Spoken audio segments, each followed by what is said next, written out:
सैयदना इमाम हुसैन शहीद करबला, इमाम आली मकाम सिब्ते रसूल रज़ी अल्लाह तआला अन्हु व अर्ज़ाहु अन्ना, जब मदीने तैयबा में थे और आपको यजीद ने बैत के लिए इसरार किया, और जानते हैं मदीने का गवर्नर वलीद बिन उक़बा इमाम हुसैन को अपने घर में बुलाया और रात के वक्त कहा कि आप यजीद की बैत कर लें, सब ठीक हो जाएगा। आपने एक तारीखी जुमला फरमाया था, आज वो सब मुसलमानों को याद होनी चाहिए। इमाम हुसैन ने ये नहीं कहा मैं हुसैन रसूलुल्लाह का नवासा यजीद की बैत करूंगा फासिक व फाजिर की, ये नहीं कहा आपने। तवज्जो चाहता हूं, आपने ये नहीं फरमाया, बल्कि ये फरमाया मुझ जैसा उस जैसे की बैत कैसे कर सकता है। ये क़यामत तक आने वालों के लिए मैसेज है, हुसैन जैसा कभी भी यजीद जैसे की बैत नहीं कर सकता, और ना ही वैसों की ताकत को वो मान सकता है। और अल्हम्दुलिल्लाह हमारी माओ ने बचपन से हमें हुसैन को ही सुनाया है, यजीद को नहीं। इसलिए आज अगर किसी तख्त पर यजीद बैठा हो तो हमें डर नहीं लगता इस बात का कि वो गर्दन उड़ा देगा, हमें इस बात का खौफ नहीं लगता कि फांसी पर चढ़ा देगा। हमें इस बात का यकीन है कि अगर हमारे टुकड़े भी हो जाएंगे तो इंशाअल्लाह हमारी रूहें करबला जरूर पहुंचेंगी। इमाम हुसैन के साथ क़यामत के दिन उठाए जाएंगे, हक बात करते हुए अगर दुनिया से जाएं। अजीज़ान गिरामी वक़ार, मैं तारीख की चंद झलकियां आपके सामने रखूंगा। मुझे हुक्म भी हुआ है, बहुत जल्दी वक्त खत्म हो जाएगा, समेटना है। मैं चंद मिसालें आपके सामने रखता हूं। ताकत किसे कहते हैं, कुव्वत किसे कहते हैं। जिम में जाकर बॉडी बनाने वाला ताकतवर है, काजू बादाम खाने वाला ताकतवर है, मुक्के मारने वाला ताकतवर है। कौन है ताकतवर? ताकत किसे कहते हैं? मेरे अजीजों, असल ताकत तो ये है कि तुम इस्तेमाल अपने हाथ पैर कुछ भी ना करो, लेकिन खलबली दूसरों में मची रहे। ये असल ताकत है, ये रब ताला की तरफ से दी हुई होती है इनाम में। वरना आप सोच सकते हैं कि हुसैन आजम के साथ जो लोग आए थे वो कुल काफिला कितना था। अलग अलग रिवायतें, इमाम हुसैन के साथ 135 लोग थे, बाज रिवायात में है 96 थे, 96 लोग थे, बाज रिवायत में 82 थे। शहीद होने वालों की तादाद 72 है। लेकिन इस बात पर अक्सर उलमा मुहद्दिसीन का ख्याल है कि 82 लोग थे, 82 लोग थे। 82 के मुकाबिल में कितने लोगों को आना चाहिए रास्ता रोकने के लिए? अगर किसी आम आदमी से भी पूछे तो डबल कर दो, ट्रिपल कर दो, 4 गुना ज्यादा कर दो। नहीं, 82 को रोकने के लिए पहले 1000 लोग आए, फिर वो 1000 के बाद 4000 प्लस आए, 5000 लोग सिर्फ 82 लोगों को रोकने के लिए आए रास्ता। फिर ये लोग 4 दिन तक रास्ता रोकते ही रहे, 5000 लोग मिलकर। 10वीं मुहर्रम होने से पहले पहले फिर तकरीबन 16000 लोग आए, यानी तकरीबन पूरे टोटल मिलाकर 22000 के करीब, 21000 समथिंग कुछ। 22000 की फौज क्या माने रखती है? किसको रोकने के लिए? 82 लोगों को। इसी से समझ में आता है असल ताकत किसे कहते हैं।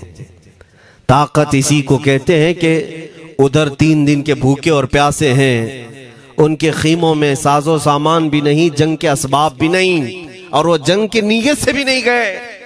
उसके बावजूद 22000 के सीनों में जो खलबली मची है, दुनिया इसी को समझ नहीं पा रही है। अगर दुनिया ये समझती है क्वांटिटी का नाम ताकत है तो हम उसको रद्द करते हैं, नहीं, क्वालिटी का नाम ताकत है। ईमान ये असल ताकत है। और एक तारीखी बात मैं आपके सामने रखता हूं। इमाम हुसैन का रास्ता रोकने के लिए सबसे पहले यजीद की फौज से जो शख्स आया था उसको हुर बिन यजीद कहते हैं। हुर बिन यजीद रियाई 1000 का लश्कर लेकर के ये इमाम हुसैन का रास्ता रोकने आए। 2 दिन तक इधर उधर घुमाते रहा, और जब जब नमाजें होती रही, इमाम हुसैन मुसल्ला इमामत पर हैं और ये यजीदी इक्तिदा भी कर रहे हैं। हर जमात इमाम हुसैन के पीछे हो रही है। लेकिन मैं आपको बताता हूं 10वीं मुहर्रम से पहले इमाम हुसैन ने खुतबा दिया और यजीदियों से कहा, क्या तुम मेरी हैसियत को नहीं जानते? मैं फातिमा जहरा का बेटा हूं, हैदर कर्रार का नूर नजर हूं, रसूलुल्लाह का नवासा हूं। मेरी निस्बतें क्या तुम्हें नहीं मालूम? तुम मेरे खून से अपने हाथों को ना रंगो। मैं तुम्हारे पास ऑप्शन रखता हूं, मैं इस रास्ते से अपने वापस मदीने की तरफ जाता हूं या किसी साहिल की तरफ या दिमश्क जाऊंगा। जंग करना नहीं चाहता तुमसे। ये 3 ऑप्शन जब इमाम हुसैन ने रखा तो यजीदियों ने एक को भी कबूल नहीं किया। वो जंग करना ही चाहते थे, इमाम हुसैन के खून के साथ खेलना ही चाहते थे। लेकिन जो हुर बिन यजीद है, तवज्जो चाहता हूं, जो खुद इमाम हुसैन का रास्ता रोकने के लिए आया, उसके दिल में यह बात आई और उसने आकर के 10वीं मुहर्रम को यजीदियों से कहा, मियां मान लो हुसैन की बात, 3 में से कोई एक बात मान लो, हम जंग नहीं करना चाहते, वो रसूलुल्लाह के बेटे ही तो हैं। तो सारे जो सिपह सालार बड़े बड़े थे, अमर बिन साद, शिमर वगैरह, हुर बिन यजीद से कहने लगे, तुझे कौन कहता है फैसला करने के लिए? तू सिपाही है, 1000 की नफरी तेरे साथ दी गई है, बस अगर तुझे हमारे साथ रहना है तो मैदान में जमा रह, वरना चला जा, तू सुलह की बातें मत कर। हुर बिन यजीद उसी दिन 10वीं मुहर्रम को उन यजीदियों से कहता, अच्छा अगर तुम मेरे इस बात को नहीं मानते तो तुम्हारी सिपह सालारी तुम्हें मुबारक, मैं हुसैन के खीमे में जा रहा हूं। जो यजीद की तरफ से आया था वो किधर चला गया? मौला हुसैन के खीमे में। कब? सिर्फ 10वीं मुहर्रम, एक रिवायत में 9वीं मुहर्रम को, एक दिन पहले इमाम हुसैन के खीमे में आया, दस्तबोसी की, माफी मांगी और इमाम हुसैन ने कहा, अब तुम जा सकते हो अपने घर। हुर बिन यजीद ने कहा, मैं उस वक्त तक अब आपका साथ नहीं छोड़ूंगा जब तक मेरे जिस्म में आखिरी सांस बाकी रहे, मैं आपके साथ रहूंगा। अब इमाम हुसैन की वफादारी में आने वाला कौन था? इसलिए मैं आपको एक चीज दे जाता हूं मेरे अजीजों, अल्लाह अज़्ज़ वजल की कुदरत के फैसले हैं, वो जब चाहता है कहीं से भी किसी को हिदायत अता फरमाता है। वो बातिल कुव्वतों के मौजूद पलने वाला बच्चा भी कभी रब तबारक व तआला हिदायत देता है, उसे आलिम बनाता है, और कभी काबे की छांव में पलने वाले को मौला अबू जहल भी बनाता है, गुमराह कर देता है। हुर बिन यजीद मौला हुसैन के पास आ गए। जो बात मुझे कहनी है उसके लिए मुझे इतना वाकया बयान करना पड़ा है। मैं असल पॉइंट की तरफ आता हूं, क्यों मैं ये बयान कर रहा हूं। जब 10वीं मुहर्रम को जंग शुरू हुई, अम्र बिन साद ने तीर चलाया, तो जानते हैं खीमा हुसैन की तरफ से सबसे पहले मैदान में उतरने वाला यही हुर बिन यजीद ही, यही उतरे अपने घोड़े पर सवार होकर उन्हीं यजीदियों से लड़ने के लिए जिनकी फौज में ये आए थे, उनके मुकाबले में लड़ने के लिए गए। और जब लड़ने की इब्तिदा हुई, सुबह से दोपहर के करीब तक वो लड़ते रहे, जवाल तक। अब जो बात कहना है तवज्जो से सुनो। हुर बिन यजीद ने सुबह से लड़ाई की, बहुतों ने वहां पर मैदान जंग में मुकाबला आराइयां की हैं, लेकिन हुर बिन यजीद की जो लड़ाई है वो तारीख में लिखी हुई। आज उन्होंने यजीदियों के साथ जो जंग किया, कई घंटे जंग करने के बाद, जानते हैं तन्हा हुर बिन यजीद ने 120 यजीदियों को कत्ल किया। 120 की तादाद, एक घोड़सवार एक ही है, 120 को मार गिराया। उसके बाद जामे शहादत नोश किया। मैं तारीख पढ़ रहा था, वहीं पर हमने किताब को रोक दी। बहुत सारे लोग करबला के वाकयात में इमाम हुसैन के खानदान के बच्चों के शहादत तो बयान करते हैं, उनके जिस्म कट गए, उनके ऊपर घोड़े दौड़ाए गए, लेकिन तुम ये नहीं जानते कि हुसैनी शहजादों ने बातिल कुव्वतों के कैसे छक्के छुड़ाए थे। एक एक जवान ने मुकाबिल में आने वालों को उनकी औकात कैसे याद दिलाई थी। अब सुनो, हुर बिन यजीद 120 को मार गिरा सकते हैं, वो भी एक दिन पहले खीमा हुसैन में आने वाला, एक दिन पहले खीमा हुसैन में आने वाला। बात समझ में आ रही है? अभी जो एक दिन पहले खीमा हुसैन में आ जाए उसकी ताकत का हाल ये है, जो पैदाइशी हुसैनी हो उसकी ताकत का हाल क्या हो। मेरे अजीजों, ताकत किसे कहते ये समझो। यह और बात है कि लोगों को अपनी ही औकात मालूम नहीं, अपनी हैसियत मालूम नहीं है। होता क्या है मैं आपको बताऊं। अल्लामा अब्दुल मुस्तफा आजमी साहब ने एक बड़ी प्यारी बात लिखी है। वो गुजरात के हालात बहुत अच्छी तरह से जानते थे। आपने एक बहुत अच्छी बात लिखी जो हमारे तमाम चीजों से, या आज के जमाने में ये चीज मैच होती है। एक ताजिर तिजारत करने के लिए निकला, उसके पास कुछ कीमती हीरे थे, कीमती हीरे थे, और वो हीरों की तिजारत करता था। और एक चोर उसके पीछे पड़ गया, और वो चोर रोजाना वो चोरी करने के चक्कर में रहता था कि जब रात को ये ताजिर सोए तो मैं ये हीरे निकाल लूंगा। लेकिन 2-3 दिन जब जब वो ताजिर सोता था वो पूरे हीरे चेक करता था, कहीं नहीं मिलते थे। थक गया चोर। 3 दिन के बाद उस ताजिर को उसने पूछा, चोर ने कहा कि तुम हीरे रखते कहाँ हो? दिन भर तो तुम्हारे पास होते, रात में कहाँ जाते? तो उस ताजिर ने कहा, अकल का अगर तू इस्तेमाल करता तो तुझे बात समझ में आती। रोजाना मैं तेरे ही जुब्बे में रात को ये हीरे रखकर खुद सो जाता था। वो अपना नहीं तलाश करता, इसका तलाश करता। बिला तशबीह बिला तमसील। मेरे अजीजों, तुम्हारे पास जो ताकत है तुम्हें उसका अंदाजा नहीं। तुम जो मोहब्बत मुस्तफ़ा सल्लल्लाहु अलैहि वसल्लम की शमा अपने सीने में रखते हो, मौला करीम का वादा है तुम्हारे साथ, काना हक्कन अलैना नस्रुल मोमिनीन। रब ताला फरमाता, हमने अपने ऊपर लाजिम कर लिया है कि ईमान वालों की मदद करें। और हमने मदद देखी है, रब ताला की मदद देखी है। आज के इन हालात में मुझे बताओ, भौंकने वाले भौंक ही रहे हैं, बाकी तुम्हारा क्या बिगाड़ लिया, क्या तुम्हारा खराब किया? बस ये है कि तुम अपने अंदर खलबली मत मचाओ और ज्यादा खौफ और हिरास में मत जियो। अल्हम्दुलिल्लाह मुसलमान हैं, मोमिन हैं, किसी चोर कौम से तुम्हारा रिश्ता नहीं है। तुम दुनिया की उस अजीम कौम हो जो सिर्फ और सिर्फ अपने रब ताला के हुजूर झुकती है, और अपने रब तबारक व ताला के हुजूर ऐसे झुकती है।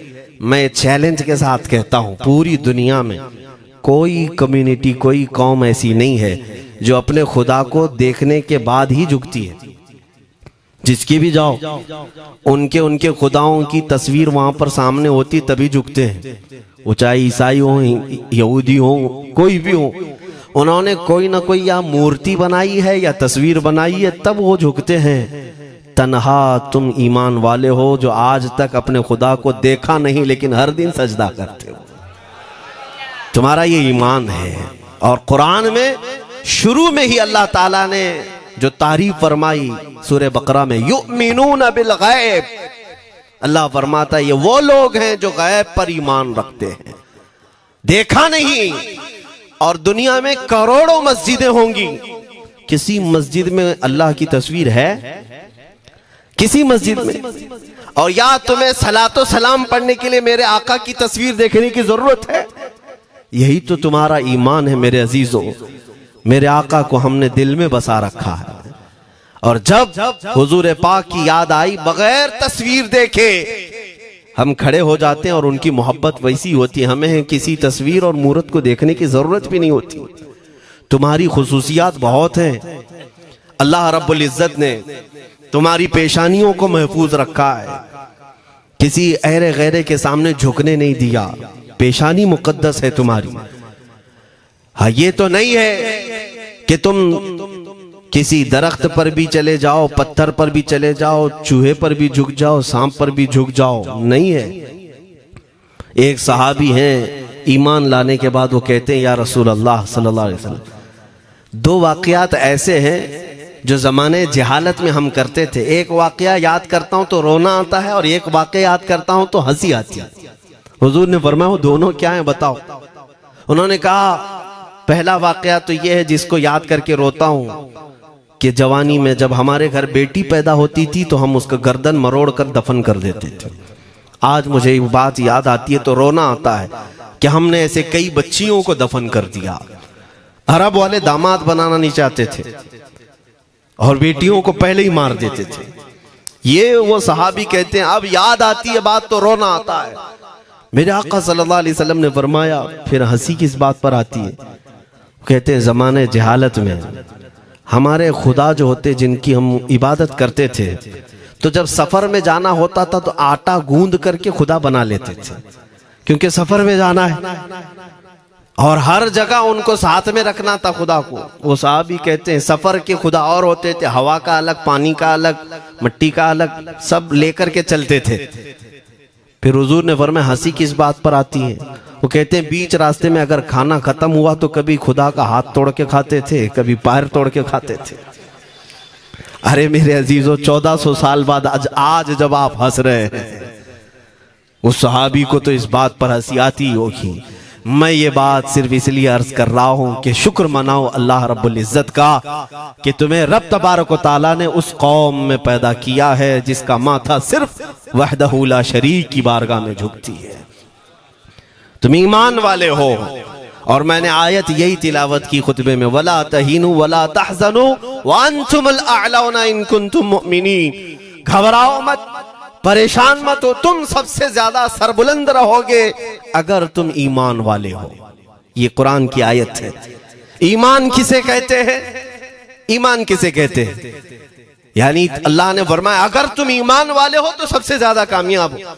अब हम पूछते हैं रसूल पाक से ईमान किसे कहते हैं? मेरे आका की जुबान से सुनो, ला युमिनु अहदुकुम हत्ता अकूना अहब्बा इलैहि मिन वालिदिही व वलदिही वन्नासी अजमईन।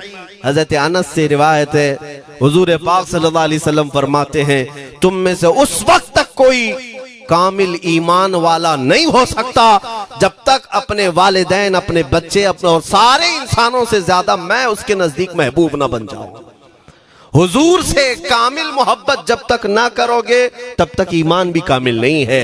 खुलासा कलाम यही है कि मोहम्मद से वफा तूने तो हम तेरे हैं, ये जहां चीज है क्या लौह कलम तेरे हैं। बस इसी बात पर आपको आना है। इकबाल भी ये कहता है मैं जर्मनी गया, यूरोप का सफर किया, वहां की तरक्कियों को देखा और वो लोग बहुत आगे बढ़ रहे थे। मैं इसीलिए सफर किया कि मैं वहां तहकीक करके आऊं, देखूं, अपनी कौम को आकर के मैं बताऊं मुसलमानों को कि किस फील्ड में तुम जाओगे तो कामयाब होंगे। साइंस में, फिजिक्स में, ज्योग्राफी में, केमिस्ट्री में, मैथ्स में, कौन सी फील्ड में तुम जाओगे तो ज्यादा माहिर होगे। कई साल इकबाल ने वहां की खाक छानी, तहकीकात किया और वापस जब आया अपनी कौम की तरफ, अल्लामा इकबाल कहते हैं मैं सारी दुनिया वहां की यूरोप की छान करके आया, यही देखने गया था कि मेरी कौम किस मैदान में उतरे तो कामयाब होगी।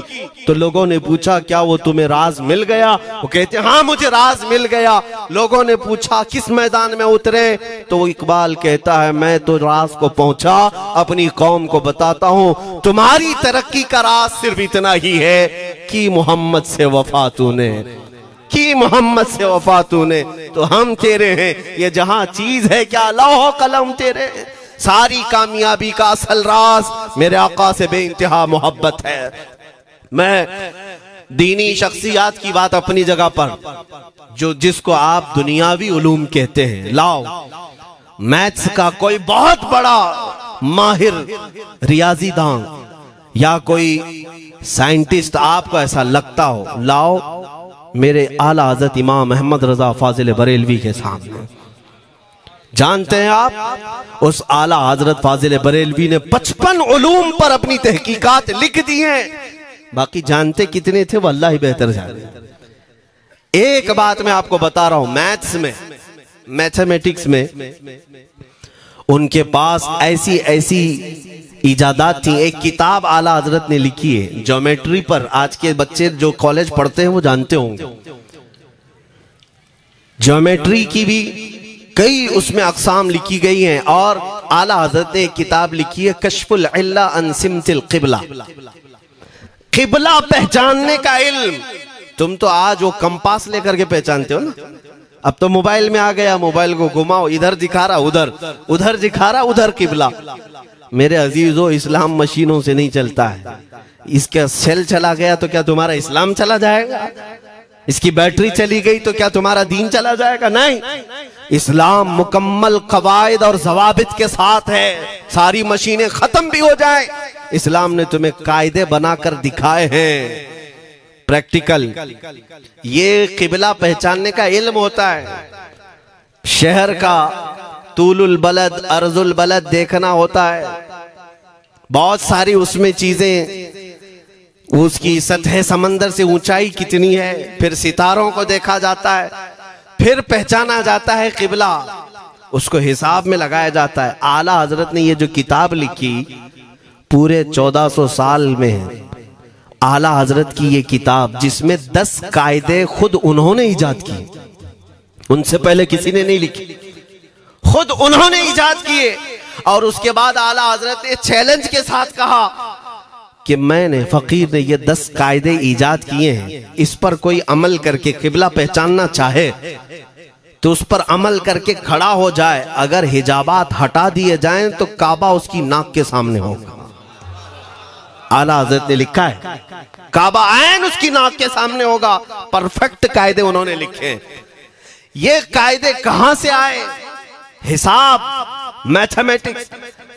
जो अलीगढ़ के प्रोफेसर अपने फंसे हुए मसाइल हल करने के लिए आला हजरत के पास आए, वाकयात आपने सुने होंगे। अब मैं आपसे कहता हूं, एक बहुत बड़े प्रोफेसर साहब अलीगढ़ के, वो लंदन या ऑक्सफोर्ड जा रहे थे या जर्मनी जा रहे थे कुछ मैथ्स के फंडे हल करने के लिए। आला हजरत के खलीफा ने उन्हें मशवरा दिया कि चले मौलाना अहमद रजा साहब बरेली में रहते हैं, उनसे बात कर लेंगे। पहले तो उन्होंने मजाक उड़ाया, मौलवी लोगों का काम है, प्रोफेसर जिसमें फंसा हुआ है। उन्होंने कहा लंदन और जर्मनी जाने में जितना खर्चा आता है उससे कम ही बरेली को लगता है, एक बार ट्राई कर लीजिए। वो आए आला हजरत के यहाँ, वो मौलाना सैयद सुलेमान साहब के कहने पर जब आला हजरत के पास आए, असर का वक्त था, अजान हो चुकी थी, आप मस्जिद की तरफ जा रहे थे। प्रोफेसर साहब से मुलाकात हुई। आला हजरत ने पूछा कैसे आना हुआ? उन्होंने कहा एक बहुत पेचीदा मसले में फंस गया हूं, मैथ्स का, रियाजी का, हिसाब का हल नहीं होता, इसके लिए मैं बाहर का सफर कर रहा था। आपके शागिर्द मौलाना सुलेमान साहब ने कहा कि आपसे मिलने। आला हजरत ने कहा दिखाएं क्या मसला है? उन्होंने कहा इतने शॉर्ट टाइम में यह हल नहीं होगा, नमाज के लिए आप जा रहे हैं। आला हजरत ने फरमाया फिर भी दिखाओ। आला हजरत को उन्होंने वैसे ही खड़े दिखाया। देखते ही आला हजरत ने उंगलियां रखी और कहा इसका यहां से, इसका यहां से, फलां का यहां से, इस तरह आप लगा करके देख ले, मैं असर की नमाज से फारिग होकर आता हूं। वो प्रोफेसर साहब कहते हैं उन्होंने चुटकियों में यूं हल किया, मैं जब बैठ करके उस मसले को लगाया तो तुरंत 2 मिनट में वो मसला हल हो गया। अब जिसके लिए मैं ये वाकया अर्ज कर रहा हूं सुनो। वो हैरत में आंखें फटी फटी रह गई उस प्रोफेसर साहब की।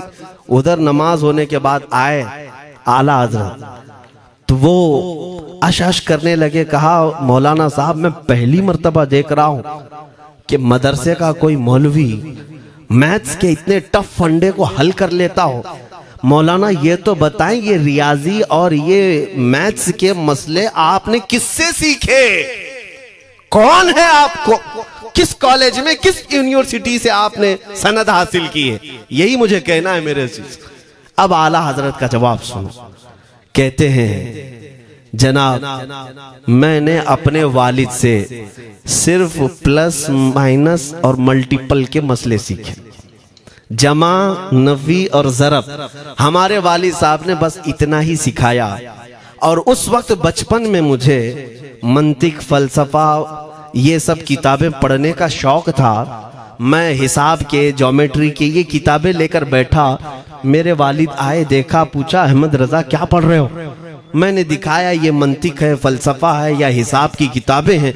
मेरे वालिद ने वो किताबें अपने हाथ में ले ली और कहा, जा रसूलुल्लाह की हदीसें पढ़, सदक़े में सारे इल्म दे दिए जाएंगे। आला हज़रत फरमाते हैं, उसके बाद मैंने अपनी जिंदगी मेरे मुस्तफ़ा के कदमों में लगा दी। ये जो आप देख रहे हैं ये मेरे मुस्तफ़ा के कदमों से छनकर मुझे मिला है। बस बात समझ जाओ, ताकत इसी को कहते हैं। नबी पाक सल्लल्लाहु ताला अलैहि वसल्लम से बेइंतहा मोहब्बत करने वाला वो दुनिया के किसी मैदान में भी तन्हा नहीं होता, तन्हा नहीं होता। अजीजा ने गिरामी वक़ार, मैं इस बात की तरफ आपको ले जाता हूँ। एक सहाबी हज़रत सलमा बिन अकवा रदियल्लाहु ताला, इनको राजिलु रसूलिल्लाह कहा जाता है। हुजूर सल्लल्लाहु अलैहि वसल्लम के ऐसे सिपाही जितने गज़वात में गए, जितनी जंगों में गए, कभी घोड़े पर नहीं बैठे, पैदल। और वह ऐसा पैदल चलते थे कि कोई घोड़ा भी उनके साथ नहीं पकड़ पाता उनको जब वो भागते थे। घोड़ा भी अपनी तेज रफ्तारी के बावजूद उन्हें नहीं पकड़ पाता। उनको वो लक़ब मिला था राजिलु रसूलिल्लाह, छल करके सफर करने वाला रसूलुल्लाह का सिपाही।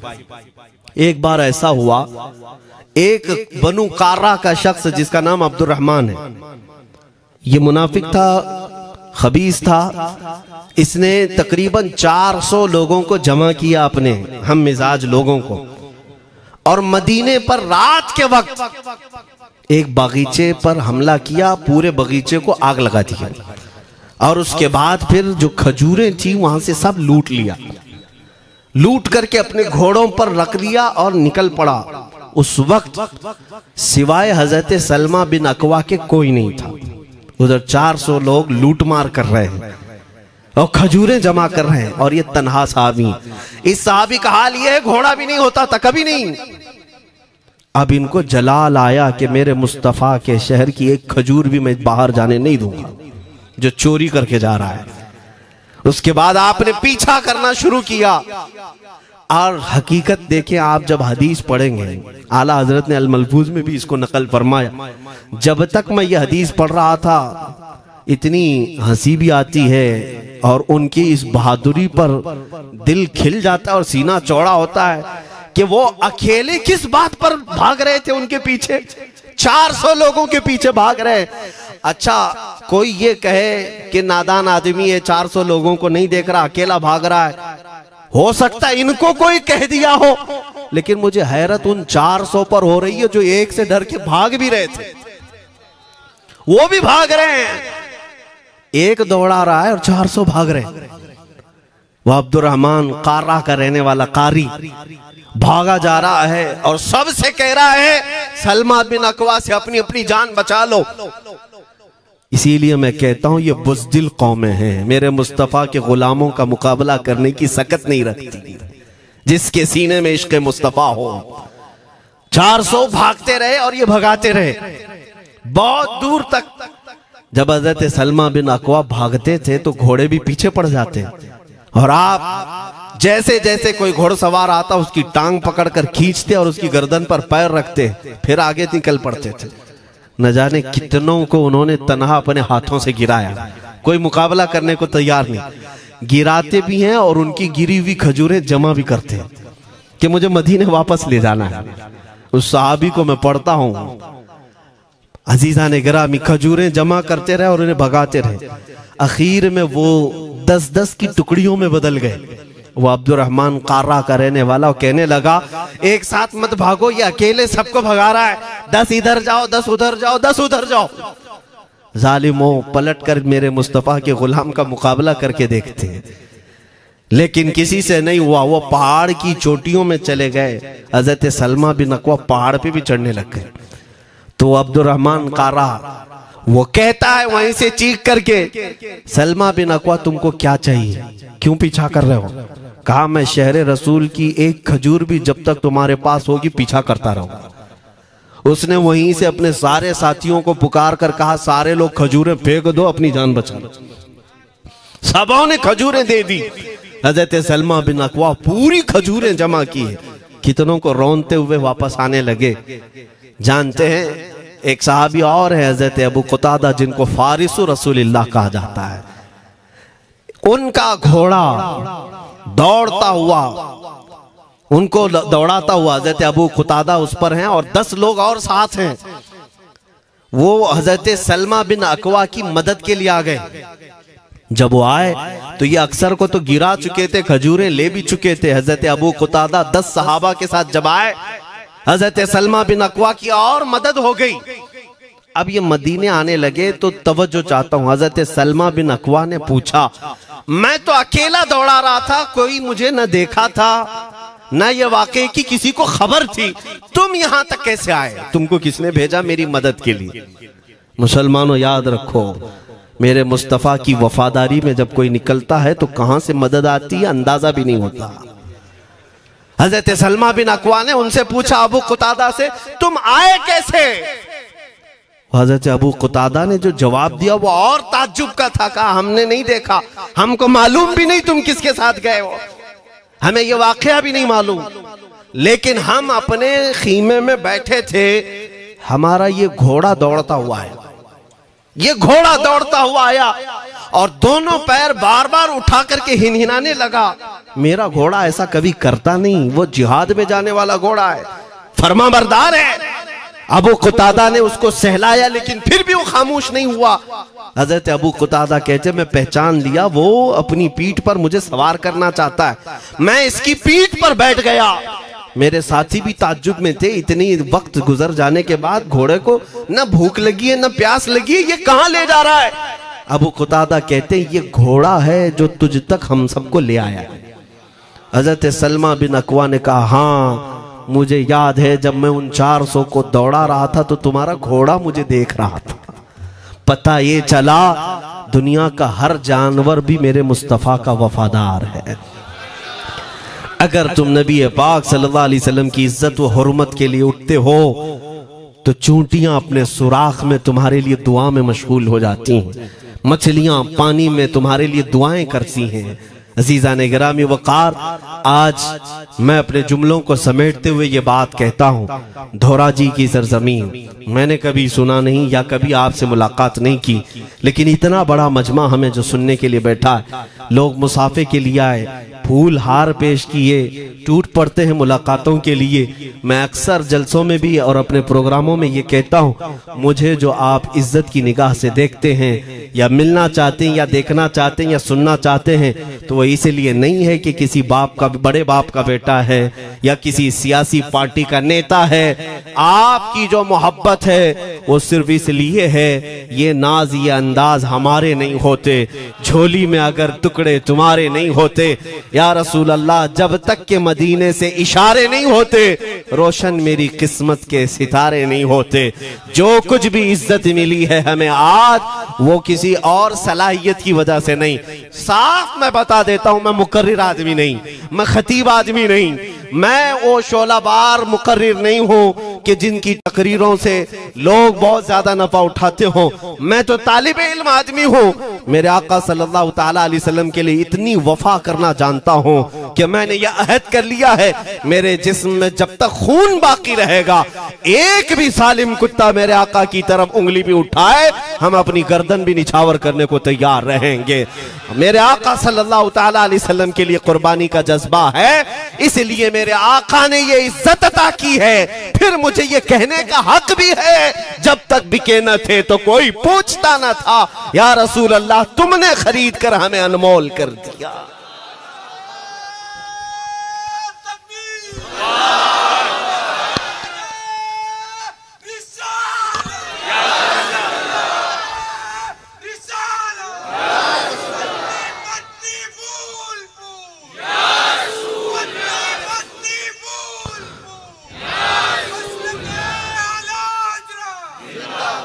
मेरे अजीजों, इस बात पर आज तुम्हारा इत्तिहाद होना है, आज तुम्हारा इत्तिहाद होना है। मैंने काफी इलाकों के दौरे किए और देख लिए, लोग जो कहते हैं हम बिखरे हुए हैं, बटे हुए हैं, टुकड़ों में हैं, लेकिन मैंने सबको देखा, यकीनन फिरकों में भी बटे हैं, सिलसिलों में भी। हालांकि सिलसिलों में इख्तिलाफ होना नहीं चाहिए, जो सलासिल हक्का हैं वो सब मदीने तैयबा की नहरें हैं, इख्तिलाफात नहीं, लेकिन उसके बावजूद बटे हुए लोग हैं। एक दूसरे से मुसाफा नहीं करना चाहते, एक दूसरे के पीछे नमाजें नहीं पढ़ना चाहते, जो खाली सुन्नी होकर भी, ईमान वाले होकर के भी। मैं बहुतों से ये शिकायतें सुना कि हम में बहुत सारे इख्तिलाफात हैं, लेकिन इसका हल तकरीरें हैं, तहरीरें हैं, लोगों को समझाना है, इस्लाह करना है, सब करके देख लिया। लेकिन एक बात मैंने खुद प्रैक्टिकल देख लिया कि 1000 टुकड़ों में क्यों ना बटे हों, लेकिन मेरे मुस्तफ़ा का नाम आ जाए तो हर कोई मुत्तहिद नजर आता है। ये हमने देख लिया है, ये हमने देख लिया है।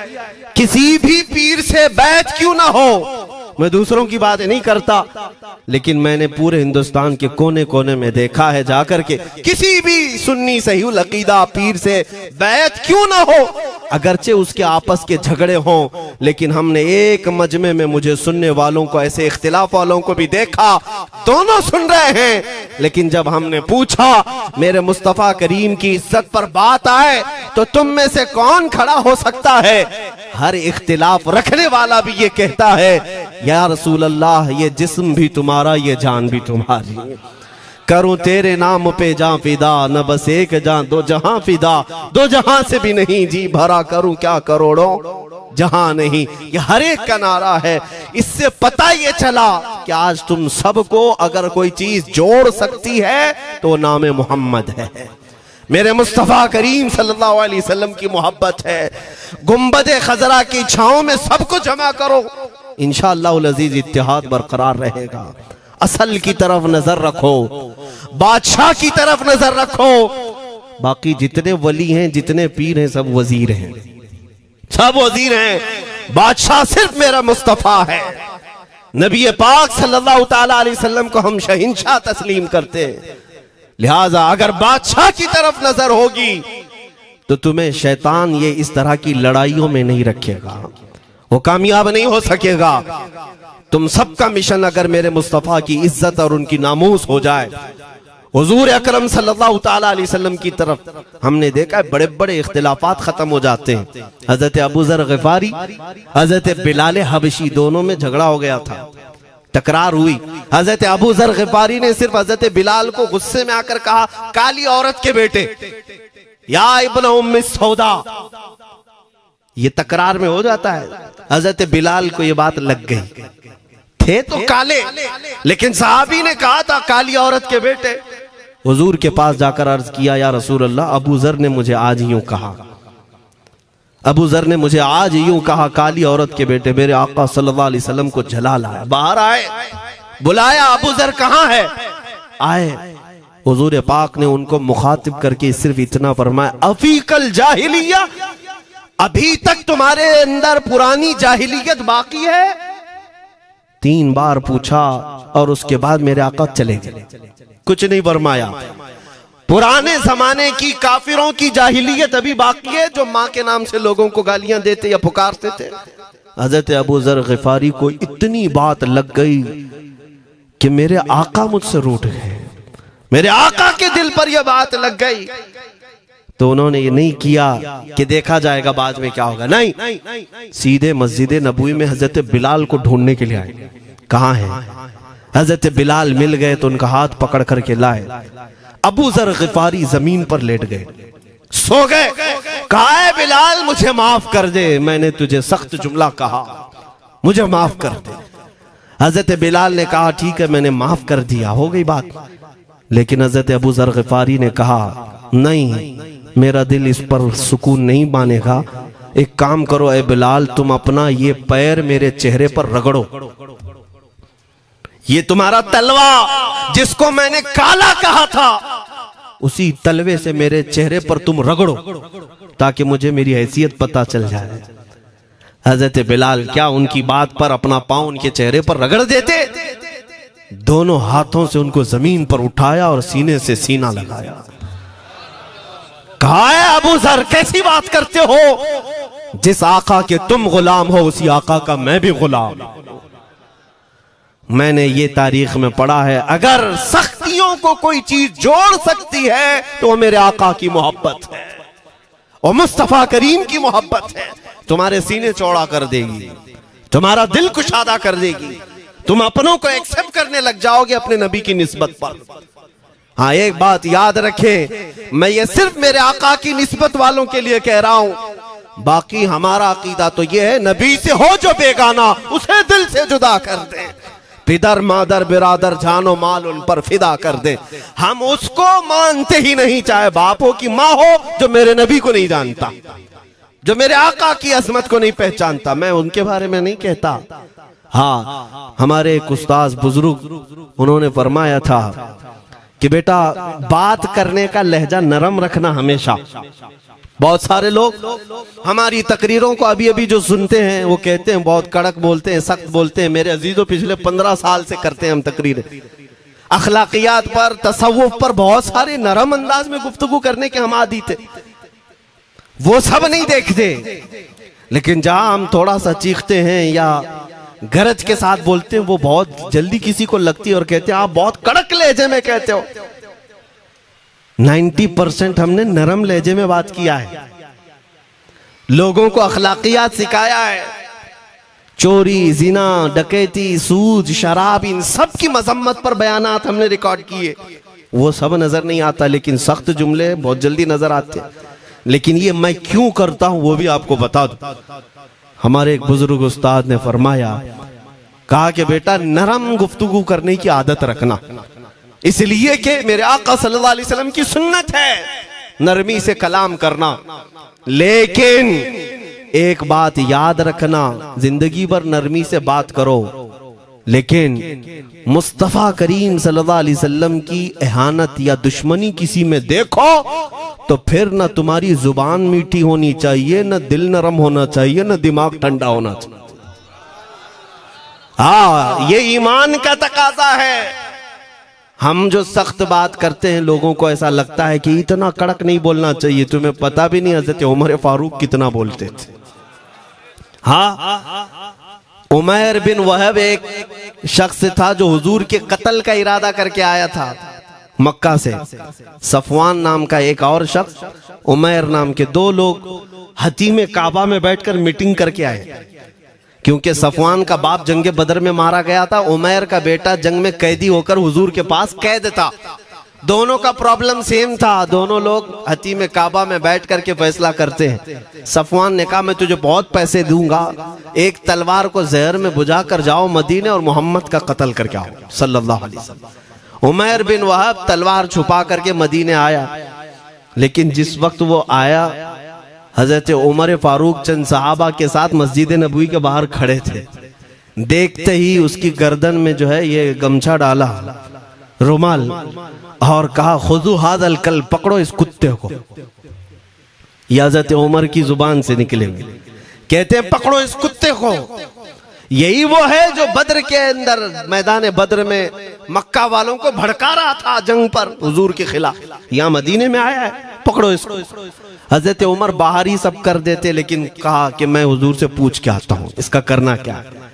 मेरे आका के पास गए, कहा, या रसूल अल्लाह, शैतान कुरैश आया है, कुरैश का शैतान आया है, उमैर बिन वहब, और मुझे लगता है वो बुरी नीयत से आया है।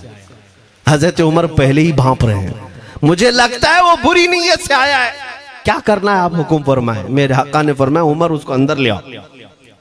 उमैर बिन वहब को वैसी गर्दन में वो गमछा डाल के घुमा के अंदर ले आए मस्जिद नबवी में। हुजूर ने पूछा, हजरत उमर से कहा, छोड़ दो उसको। जब अंदर आया तो पूछा हुजूर ने, क्यों आए उमैर? अब वो झूठ बोलने लगा, कहा, मेरा बेटा आपके पास कैदी है, खैर खैरियत पूछने के लिए आया, और क्या है। मेरे आका ने फरमाया, सच सच बताओ क्यों आए हो। उसने फिर कहा, मैं अपने बेटे की खैरियत मालूम करने आया हूं, और क्यों आया हूं।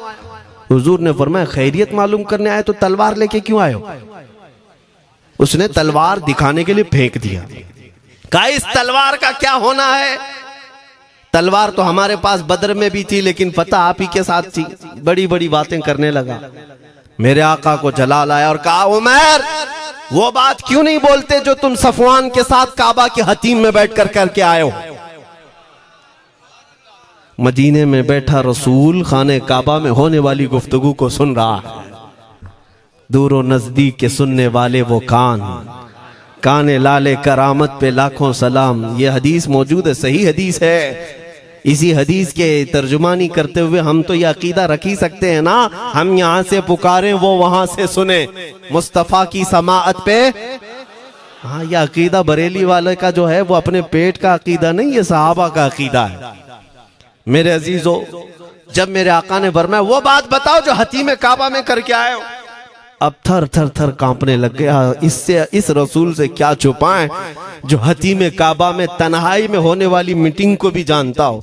कहा अब मैं क्या बताऊं जब आपको सब मालूम है। अब मैं जो कहना चाहता हूं वो ये है, अशहदु अन्नका मुहम्मदन रसूलुल्लाह, मैं गवाही देता हूं कि आप मोहम्मद अल्लाह के रसूल हैं सल्लल्लाहु। ईमान ले आए। अब सुनिए मेरे अजीजों, ईमान लाने के बाद हुजूर पाक सल्लल्लाहु अलैहि वसल्लम ने तलकीन फरमाई कि अब इस्लाम पर कायम रहो, ईमान पर बरकरार रहो। कत्ल करने के लिए आया, मेरे मुस्तफ़ा का गुलाम बन गया।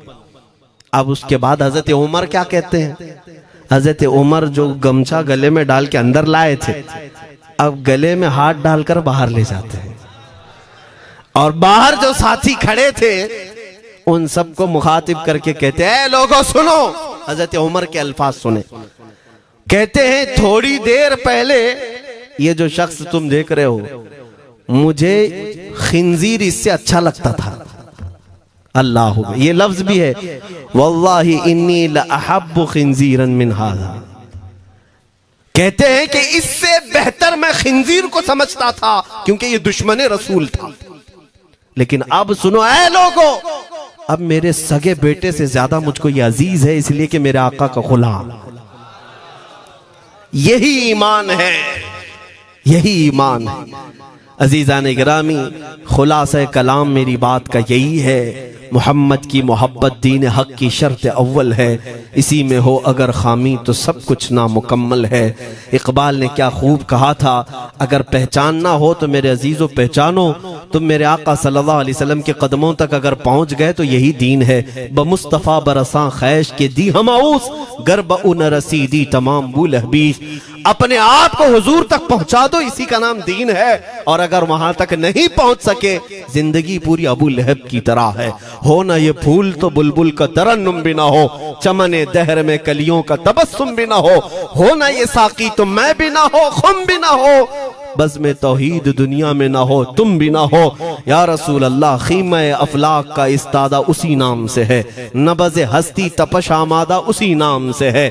दश्त में दामने कोहसार में मैदान में है, बहर में मौज की आगोश में तूफान में है, चीन के शहर मराकश के बयाबान में है, और पोशीदा हर मुसलमान के ईमान में है।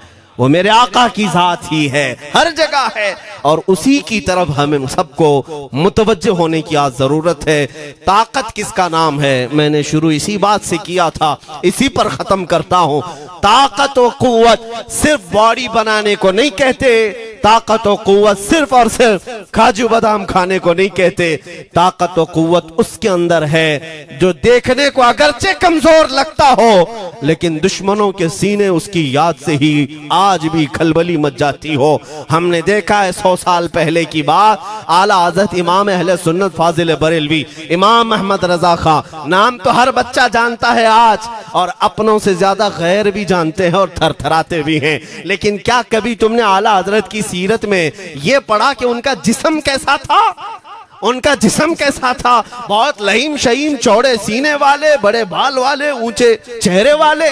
नहीं मेरे अजीजों, तारीख में आप पढ़ोगे आला हजरत कसरत से लिखने की वजह से, कसरत से इबादत की वजह से जिस्मानी एतबार से बड़े दुबले पतले थे, बड़े दुबले पतले थे। लोग देखने वालों ने यह कहा है जिस्मानी साख्त ऐसी नहीं थी कि कोई पहलवान नजर आता हो, दुबले पतले थे, नहीफ थे, देखने में कमजोर लगते थे।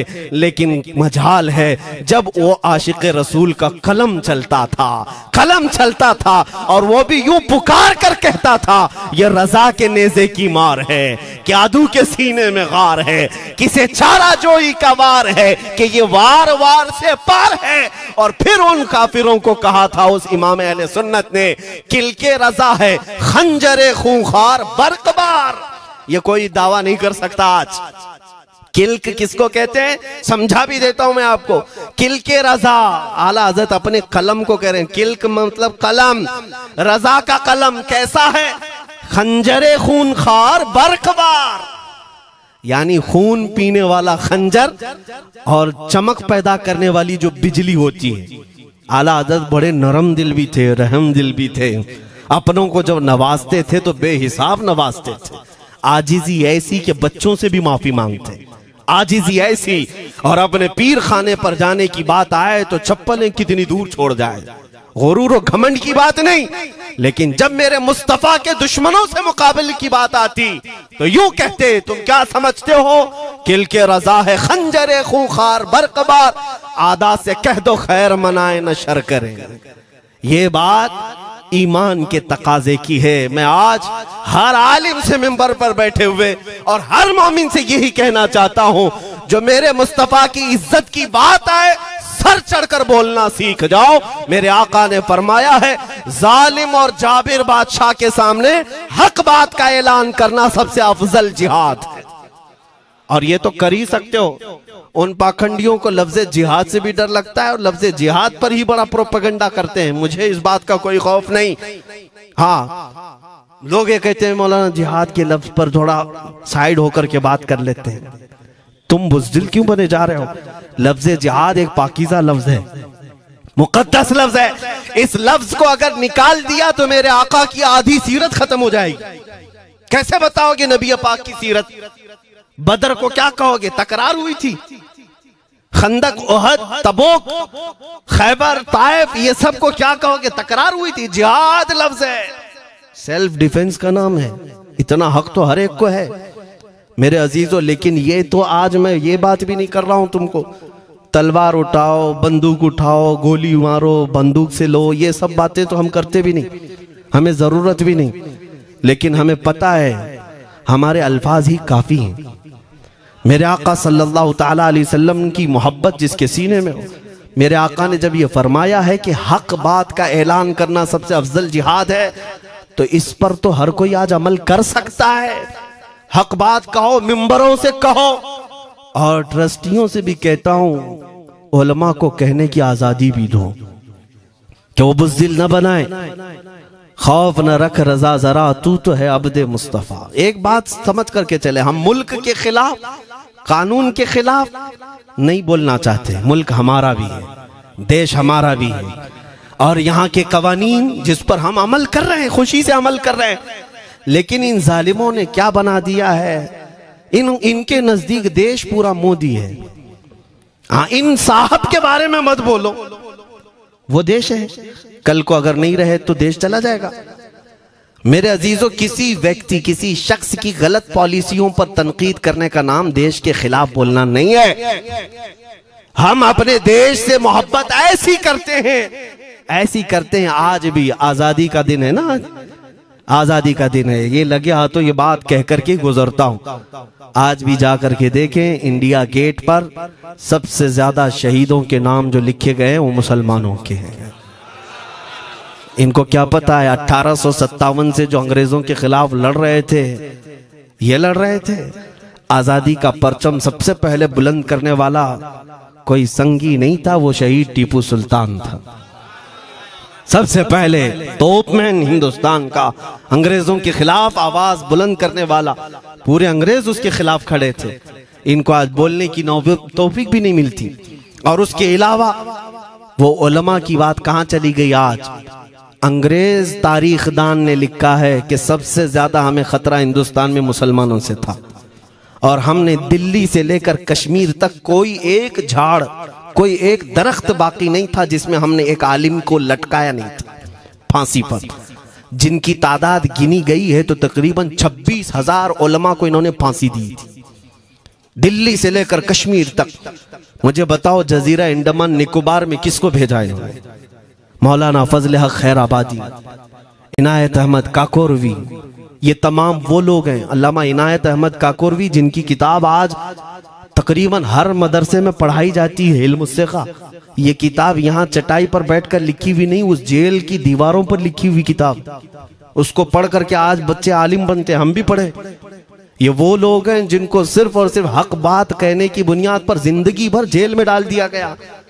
आज ढूंढ करके निकालो मौलाना फजल हक खैराबादी का मजार कहाँ है? और अंडमान निकोबार में, जहां काला पानी की सजा दी जाती थी।